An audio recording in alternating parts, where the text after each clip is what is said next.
going on, everybody? Wesley Shoemaker, joined by Aaron Parker, back with you with another episode of the BlueGoldSports.com podcast. First things first, Aaron, always good to see you. Also good to see you since my hockey team lost. It's nice to see your hockey team blew a 3-1 lead and also lost. Yeah, Penguins have had a ton of success during my childhood, so can't complain too much. I'll take 3 cups over 1. Yep. Anyways, so today we're just going to get into a little scheduling talk, if you could say that. We're going to look at all 10 Big 12 teams' non-conference schedule, as well as look at the Big 12 championship odds and kind of talk a little bit about that. So first things first, let's get right into it. Just ranking these non-conference schedules. You got 10 schedules. You got, I'd say, 6 that are pretty weak and then 4 that are all right. You got a couple, I think Texas Tech and West Virginia really kind of have some weight to them, but other than that, for me, I don't really see much weight. Starting off at number 10, though, I will go with Kansas State. They play South Dakota, Missouri, and Tulane all at home. Who do you have at number 10? I got Kansas. I think at Houston's going to be tough for them, but just, they don't get much done in the non-conference. It seems like they lose a game to an FCS team every year. They got Tennessee Tech, and Duke has been very bad over the past how many years, ever since Daniel Jones has been there. So, yeah, I for me, why I put Kansas State here is I just think that you have one Power 5 opponent in Missouri. Other than that, South Dakota and Tulane really don't present any problems at all. I just think it's pretty weak. There's no real challenges to them. They don't go on the road. They stay at home. And the teams that they're playing just really aren't that good. Like Missouri, they're all right. They're a middle of the pack SEC team at best, but they're not nothing to scare you. I agree, and I got Kansas State 9 myself, right there at the bottom. Like you said, Missouri hasn't been very good since they had Kelly Bryant. Tulane's is okay. They'll win a nice game every now and then, but South Dakota is just not that good. For 9, for me, I put Oklahoma State. I just think they play Central Michigan, Arizona State, Arkansas, Pine Bluff all at home. Arizona State might give them problems. Central Michigan, I don't really see them giving Oklahoma State any problems at all. Obviously, we can talk about for hours for that one crazy ending to the game a few years ago. I forget what year it was, but if you guys know about it, you probably do. It was like a Hail Mary. Then they ran across the field. One at the buzzer, basically, in Stillwater, Central Michigan did. But Arkansas, Pine Bluff, cake. Arizona State, not the best Pac-12 team in a very bad Pac-12 last year. And then Central Michigan, I just don't think is that big of a power. Going to number 8, I have Baylor. Baylor plays Albany. Then they play future Big 12 opponent BYU on the road, and then they play Texas State. 8, I got Oklahoma. I know all 3 of their non-conference are, Division I FBS teams in Kent State, UTEP, and Nebraska. The challenge is Nebraska on the road, but, over the past however long, Nebraska has not been a threat, been bottom of the barrel in the Big Ten. I know it'll be a great atmosphere, but Oklahoma's a big-time program. It's an old rivalry, but, I'm not seeing much with MAC school, Kent State, UTEP's, Conference USA, so I got them there. Yeah, speaking of the Sooners, I have them as my number 7th ranked team. I just think going on the road to play a Power 5 game holds some weight. That's why I put them all the way up here at 7 rather than being lower at 8, 9, or 10. I do think UTEP and Kent State are complete cakewalks, especially for the Sooners. I think that might actually run the Sooners into a little bit of trouble. New head coach Brent Venables. 2 easy games, hard to get up for games, especially when you're just going to wake up, play these guys. They're probably going to be noon kicks Eastern time or 1 o'clock, depending if they're flexed to ESPN Plus. So I just don't see them getting up for that. And then it's going to be hard to then go on the road to a Nebraska team, which gave them problems last year, gave them problems in this rivalry, is obviously historic. And going on the road to that place, it'll be hard for the Sooners. And I think it'll be a really big test early in the year. Yeah, I agree. It's, they pack Memorial Stadium there in Lincoln, even though their team usually goes, 3-9 or something like that. But they have a great fan base, and it should be a fun game to watch, considering I think Oklahoma only beat them by like a touchdown this year. Yeah, I'm looking at it right now, and It was closer than I think a lot of us thought it would be. Oklahoma only won 23-16. I think it was that late one-handed interception that kind of sealed it, if I remember correctly. I think it was that game. I think it was one of those early games where Spencer Rattler was struggling, and we kind of saw flaws in his game, and everyone started to question, oh, whoa, like, is he the guy? Is he the guy? He ended up not being the guy. Obviously, he's at South Carolina now, though. Going to number 6, I have Kansas. I know you had him at your bottom. I just think playing playing one Power 5 school in Duke and then playing a really good Group of 5 school in Houston, especially playing Houston on the road, has some weight. Obviously, Dana will love to see the Jayhawks, who he did lose to in his tenure at West Virginia, but he would love to see the Jayhawks at home. Who do you have as your number 16? I don't think I said my number 7. I got 7. I got Baylor. Oh, I missed it. My bad, Aaron. You're good. I would have Baylor at 10 with Texas State and Albany. They always schedule 2 just absolute cakewalks, but I think at BYU is a real challenge considering BYU's been not only good but very good over the last 2 or 3 years. It's a road game, so I got them at 7. 6, I'll go Oklahoma State. Central Michigan at home. I don't see Central Michigan pulling off another upset, but I like Arizona State. They've gotten a couple good recruits here and there over the past year, so that should present a little bit of a challenge. But Arkansas Pine Bluff isn't going to do much for me. Yeah, going back to Baylor real quick. If you look at their schedule, they have Texas State, and BYU. Last year, the Bears beat Texas State by 9, 29-20 in the first game of their season. Then they had BYU at home, beat them by 2 scores. I just think that BYU at home in the Texas heat's different than going up to Utah. I think that that's a hard place to go into, especially when you've never played there before. I do think it's cool though how 2 future Big 12 teams are playing each other, kind of getting a feel out. I know last year the conference made a pretty big deal about going to Waco for this game. I'll be curious to see if conference representation goes to this game as well. But I do think that's an interesting schedule. Pivoting to number 5, I have TCU. They play Colorado on the road to open the year. Then they have Tarleton State and then SMU on the road. Before I talk about that SMU game, I'll let you give me your number 5. 5, I got Iowa State. At Iowa is always tough for them. They never seem to get over the hump, no matter how good they are against Iowa. So I'm not chalking it down as a loss, but it's going to be a tough one. Southern Miss and Ohio, 2 FBS programs, but not that good.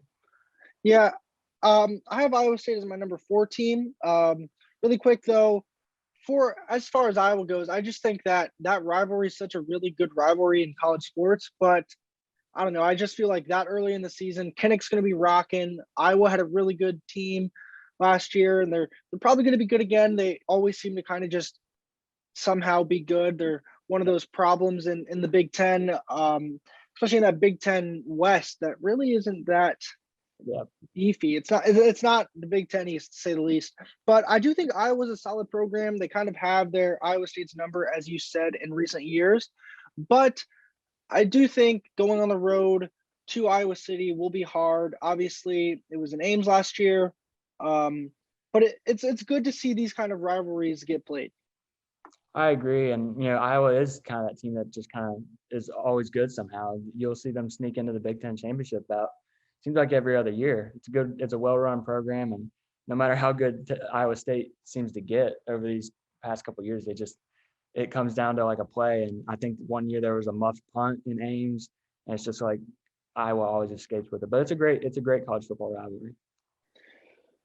So moving on, at number 4, I do have Iowa State, as I believe I mentioned. Who do you have as your 4th best in this I got list? Texas. I got Texas because I considered putting them higher. Maybe they should be. Louisiana Monroe, I think they'll do fine with them. Although I think who's there? Rich Rodriguez I believe so. Yeah. Coordinator at Louisiana Monroe. UTSA had a good season last year. I don't see that team making noise in Austin, but you got Alabama coming into town. That should be a great game, but I don't see Alabama losing that. I don't care where it is. I don't care if it's at Texas or neutral site. I don't see Texas pulling it out. Hey, Aaron, we were wrong. So Rich Rod did just leave Louisiana Monroe. He is now the head coach at Jacksonville State University. Yeah. So he is no longer at University of Louisiana Monroe. But speaking of Texas, I have them as my number 3 team. I think playing Alabama, obviously weighed them and kept them this high on my list. Do I think they can keep it close for obviously the first half? I think, yeah, I think Austin's going to be jumping. I think it'll be really cool to see how that goes. Obviously, for West Virginia fans interested, that Alabama's going to be taking a trip up to Morgantown in a few years here. So kind of interested to see how they'll handle that environment. Obviously, it will be a completely new team then, but anyways, it'll be cool to see Nick Saban somewhere else besides Atlanta when he plays a non-conference game. Who do you have at number 3? I got TCU. Tarleton State's not much, but starting the year at Colorado, that's very odd. No, it's not very odd. They used to be in the Big 12, but they were in the Big 12 before TCU and WVU joined. Just going out there to Boulder, that's going to be a pretty different experience for them. Colorado's a pretty decent team in the Pac-12, and then at SMU, I think that's going to be a crazy matchup. And if you want to talk more about that one, I think you can. Yeah, I kind of brought it up earlier, but Sonny Dykes is the current coach of TCU, relieved the former Gary Patterson, who is now at Texas, believe it or not. And Sonny Dykes coached at SMU these past couple of years. He was at SMU from 2018 to 2021. Before SMU, he was at TCU in 2017 as an offensive analyst.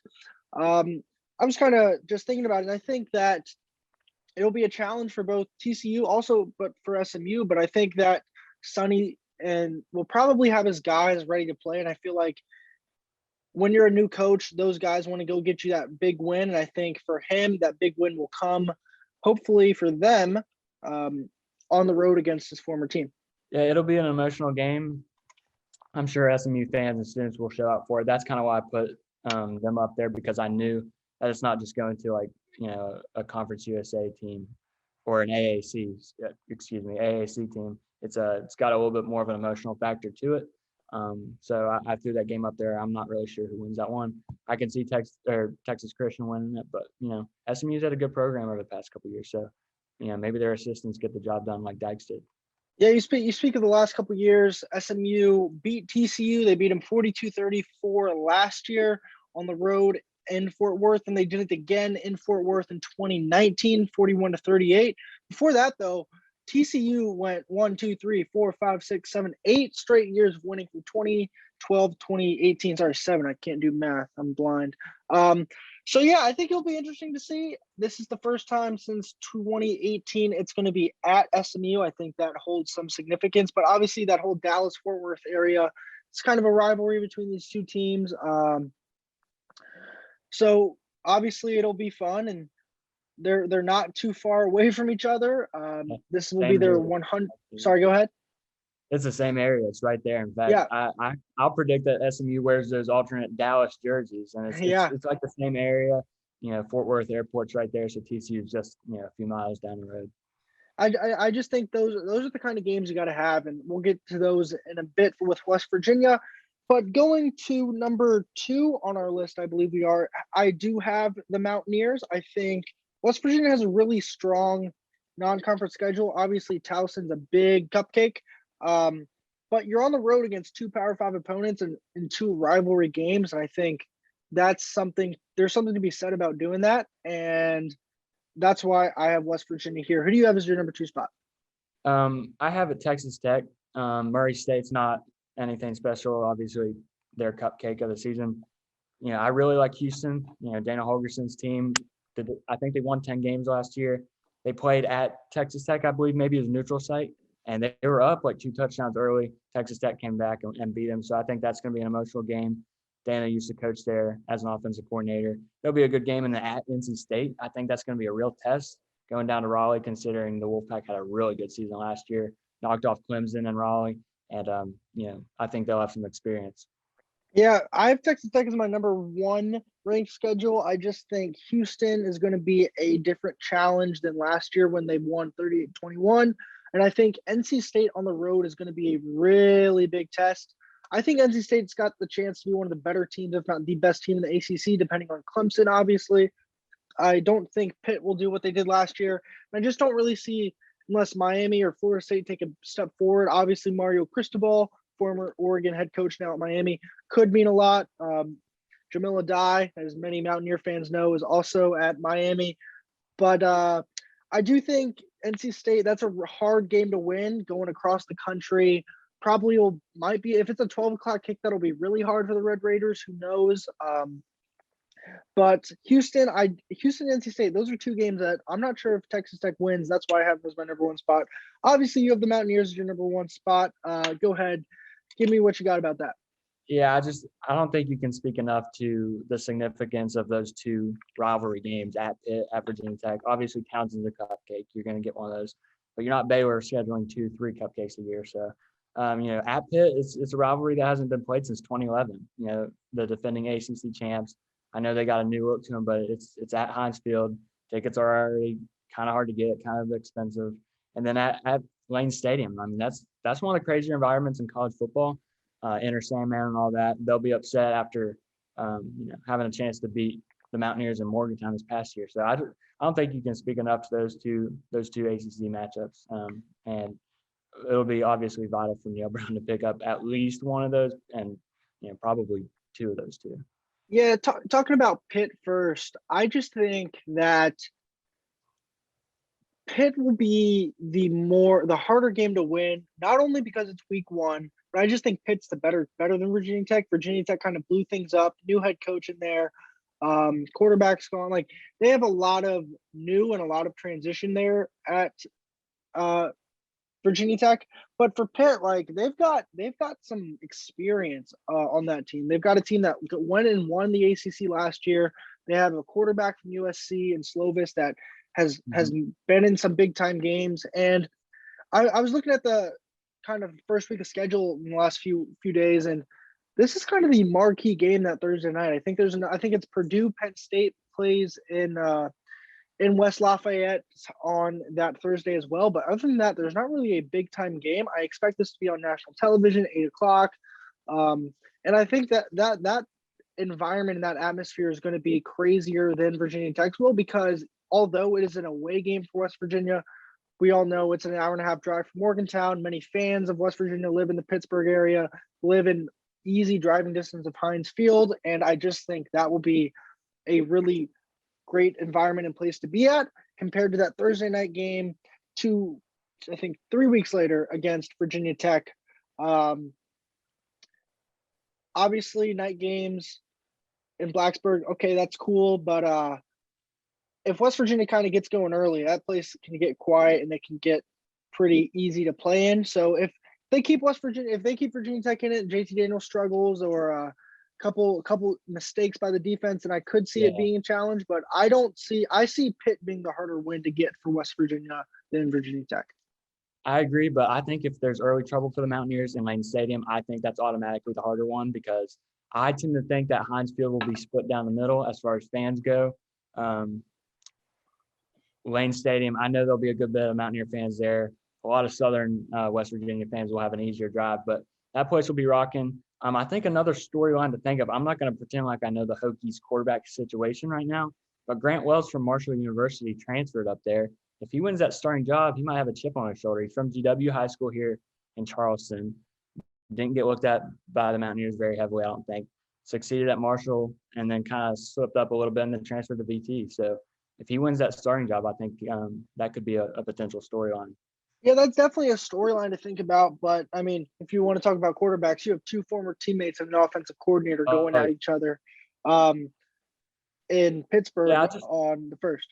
I just don't want to underrate that Virginia Tech game and make it seem like it'll be the same thing as this past year, because I know that will be a tougher game than maybe people think. But obviously, Pitt's the marquee matchup, and I agree it's a bigger storyline with Slovis, Daniels, and Graham Harrell factor. But What I will say, though, I think it's better that this game's on a Thursday night for West Virginia than if it was a Saturday noon kickoff. As far as getting up for a game, I think it's easy to get up for a night game no matter when you play it. And I think having won last year, having that feeling of getting the trophy, the Black Diamond Trophy, of holding it in front of your fans, and kind of sending a good amount of Virginia Tech fans that took the trip to Morgantown home unhappy. And so I think that there will be a contingent of Mountaineers there. There will probably be a good amount of fans, but I just think that it's easier for Mountaineer fans, one, to get to Heinz Field, also 2 to get into Heinz Field than it is to get into Lane Stadium down there in Blacksburg. Yeah, I agree. I mean, it's you're looking at the whole Morgantown area and the whole northern and middle part of the state, and it's an easier trip to get up to Pittsburgh, especially if you're in that Clarksburg, Bridgeport, Morgantown, especially area. But the southern part of the state, some people in the southern part of the state value the Virginia Tech rivalry a little bit more. That's what I've heard. But the majority of the state favors that Pitt rivalry. So I'm excited for both games, but you got to get one of them. I think if there's one you got to go in there and get it against Pitt, especially with Addison transferring, the Blitnikoff winner. I think it's just a huge window for WVU to go out there and maybe, change the script a little bit in the Neil Brown era, because, he hasn't won a ton of the big games, but, beat Virginia Tech last year. I think this is a great avenue for him. Yeah, that Addison transfer, obviously we'll get into it a lot over the next 107 days, I believe it is. But that's an interesting storyline, especially with the secondary with West Virginia that has a few question marks, is pretty young. That could come into play later on. Kind of pivoting now, I just want to talk about betting odds for the Big 12. According to PointsBet, West Virginia has the 7th best odds. Just real quick, Aaron, before we kind of get into all of the numbers there, too high, too low? What do you think of West Virginia being 7th best to win a Big 12 title? I'd like to see him. I don't know. It seems a little irrelevant, but I'd like to see him at that 5 or 6 spot. I know it's only a couple spots, and maybe the higher ups don't really care that much. But 7, I'm not sure. Graham Harrell offense with JT Daniels coming in and experienced D-line. I think they should be a little bit higher than 7, but it's gonna be tough to win the Big 12 title for sure. Yeah, here I'll just go through the rankings real quick. You got Oklahoma, Texas, Oklahoma State, Baylor at 4, Iowa State at 5, TCU at 6, West Virginia at 7. Then you have Texas Tech at 8, and then Kansas State and Kansas to round out your 10 there. They got Oklahoma at 1? Yep, Oklahoma 1, Texas at 2. I'm not sure if I like that. I think Baylor won the Big 12 championship last year. I felt like Oklahoma State was the better team. So that's 2 teams last year that were better than them. Venables, he got a new coach. No Lincoln Riley, no Caleb Williams, no Spencer Rattler. I don't like Oklahoma number 1. Yeah, I am not as high on Oklahoma as I think some people are. I think people are kind of using the name Oklahoma to justify what they should do this year. But Lincoln Riley and Brent Venables are about complete opposites as head coaches in style. Venables was the DC at Clemson, led them to all their success there. And as we know, Lincoln Riley is the let's throw the ball for 500 yards and score 70 points and see if they can keep up with us. So I think that'll be certainly different. I think in the Big 12, there's going to be times that you have to score points. And I think that's, as we talked about earlier with Oklahoma's soft non-conference schedule until Nebraska, if they can't figure things out by week 3 against Nebraska, they could kind of start off slow. And if you lose 2-3 games in the Big 12, you might as well kiss your title chances goodbye. Yeah, I agree. Let us not forget Brent Venables he was the DC at Clemson. He was the DC at Oklahoma. He was the DC at Oklahoma when WVU thumped Oklahoma in the Fiesta Bowl. I know that's a completely different team, but, I don't know. I'm not sold on Oklahoma. It's a completely different style. How many people transferred out of that system in the past 6 months? I'll go Oklahoma State over them. I'll go Baylor over them. Just off the top of my head, I don't want to pick Texas over them, but I know that Quinn Ewers is supposed to be a good stud quarterback. But off the top of my head, Baylor and Oklahoma State over Oklahoma. I have a hypothetical question kind of about West Virginia here, Aaron. Would you rather see the Mountaineers beat Virginia Tech and Pitt, so go 2-0 in those rivalry games, and then lose a majority of their games in the Big 12 and not make the Big 12 championship? Or would you rather see the Mountaineers make an appearance in the Big 12 championship and go 0-2 against their rivals? So my immediate thought is I want to go 2-0 against the rivals. Mountaineer fans hate Pitt. Mountaineer fans hate Virginia Tech, and I'm one of those. But I'm going to go Big 12 title appearance because you got more chances to play Pitt. I'm not sure about Virginia Tech. You got more chances at old rivals coming up with Penn State. And you're going to get Pitt. Pitt got extended till the 2030s. WVU has not made a Big 12 title appearance yet. They had it perfectly lined up in 2018 with Greer. All you had to do was win one out of the last two games. They're up 17 at half at Oklahoma State, and they lost. And then they lost against Oklahoma, and they've never made it. So if Neil Brown were to do that this year, that would be huge. And I think that would partly make up for going 0-2 in the rivals. Yeah, if the West Virginia were to make the Big 12 championship, I couldn't care less about Pitt and Virginia Tech, just because, as we said, you're going to have the opportunity to play Pitt again. Virginia Tech, I don't think, is on the schedule for a little while, if at all, in the near future. So obviously that would suck for that. But you beat them last year, and if you can go and make a Big 12 tournament, Big 12 championship, I think that's more of a statement than beating two ACC teams is. And you would have to go on the road. You have to play Texas on the road. You get Baylor at home, you get Oklahoma at home, but you got to go on the road to Oklahoma State. So those were trips to Austin and Stillwater. If you split those into the Mountaineers, then you're somehow still treading water till in November, and you get Oklahoma at home and you get a couple breaks here and there, and you make the Big 12 championship. I think that should hold more weight than going 2-0 against your rivals. Yeah, I like the hypothetical question you presented, but unfortunately, if WVU were to go to Pitt and lose, and then go to Virginia Tech and lose too, I'm not sure if there's job security mid-season at that point. So, at that point, I don't know. Yeah, but at that point, who would you bring? Like, if you were to fire Neil Brown on September 25th or September 23rd, excuse me, which is that Friday after Virginia Tech, say he's 2-2 at that point, beats Kansas, beats Towson, loses to Pitt, loses to Virginia Tech.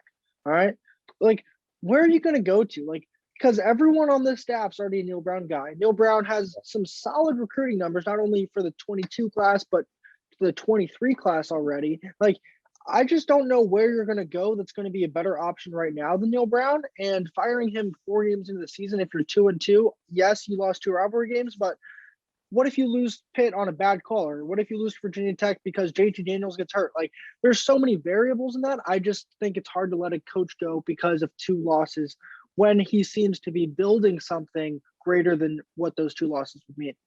I agree with your point. I've always backed Neil Brown, and he's got a good thing rolling right now as far as recruiting and getting guys on the side. I just wanted to throw out the point that you might not want to rule that out, just because fans get impatient, and AD's get impatient sometimes. But I think you're right. I think Neil's got a good thing going. But just throwing it out there, I'm not really sure who. I don't think there's a better option to go to if you're midseason and you got a lot of guys locked in for the future. So I don't think so either. I just don't see, unless you get blown out in both of those games. Yeah. I just don't see those 2 losses being enough to completely lose a guy in the middle of the season. Like, say he loses, like, because he just restructured that contract, got an extension, so those numbers have gone up. Like, there's not an easy way, I don't think, to let him go, especially 4 games into a season. And then after Virginia Tech, you go on the road to Austin, you play Texas. Like, you're gonna have a new coach head to Austin to play Sark in that offense with Quinn Ewers from Ohio State. Like, I just don't see how it's like viable to do it if you're 2-2 heading into the rest of your conference games. I agree. Probably not a great hypothetical to throw out there, because I don't think the Mountaineers are going to go 0-2. I don't see it happening. I like this team from what I've seen of it so far, and these guys that he's brought in, recruits and transfers and new assistant coaches. I like this team. I think they're going to be exciting. I don't see them going 0-2 in those 2 rivalry games. Yeah, I think they go 1-1 at worst. And I really do see the possibility of, if they beat Pitt and then they're 3-0 going into Blacksburg and they have that confidence, they get to go play another rivalry game at night. Like, they could be feeling themselves early in the year. And then they're 4-0 heading into the month of October. Look out. Like, that could be a sign of good things to come. Obviously, we are ways away from that. They could lose to Pitt. They could lose to Kansas at home. I don't know. Like there's just so many different things that can happen, and that's the best part about this sport. That's kind of all I got for today. Yeah. College football is very unpredictable, and it's a very fun sport and very fun to watch. And I think this team's more exciting going into it. Last 2 years I didn't really have that much excitement going into it, maybe because I knew that there's kind of an end game with your quarterback situation. But now it's kind of, all right, now you got a former 5-star and you got an air raid guy calling plays. And I just think this year is going to be more exciting for Mountaineer fans, no matter if there's, some Big 12 losses or maybe a rivalry loss. I think it's going to be exciting regardless. Yeah, because like, wouldn't you rather play Pitt and Virginia Tech like compared to what was it, like Eastern Kentucky? Like, I don't know, like 2 years ago, obviously the pandemic year, then last year there was still a little bit of a pandemic-ness in our lives. I feel like obviously it felt good to get back to normal at Maryland, but I think most fans would take a trip to Pitt, a trip to Blacksburg over playing Maryland and all these other schools. Obviously, Maryland's still a rivalry, but it's just not the same. And I think it's good that Neil Brown, one second, Aaron, like, I think it's good that he, like, last year he played Virginia Tech and Maryland. This year he's playing Virginia Tech and Pitt. Like, it's good to see him get these games on the schedule. Yeah, our program's done a good job of scheduling these old rivals and rivalries that could be beneficial to both parties. But yeah, I think you're right about the Maryland factor. It was good to get back, but I don't think that holds anywhere near as much significance as going to play at Heinz Field or going to play at Lane Stadium in Blacksburg at night. I just don't think it's the same, considering, I've heard some not so good things about Bird Stadium. I don't think the atmosphere is quite as good. So I think this year playing Virginia Tech and Pitt is better than, what you had last year and definitely what you had the last 2 or 3 years.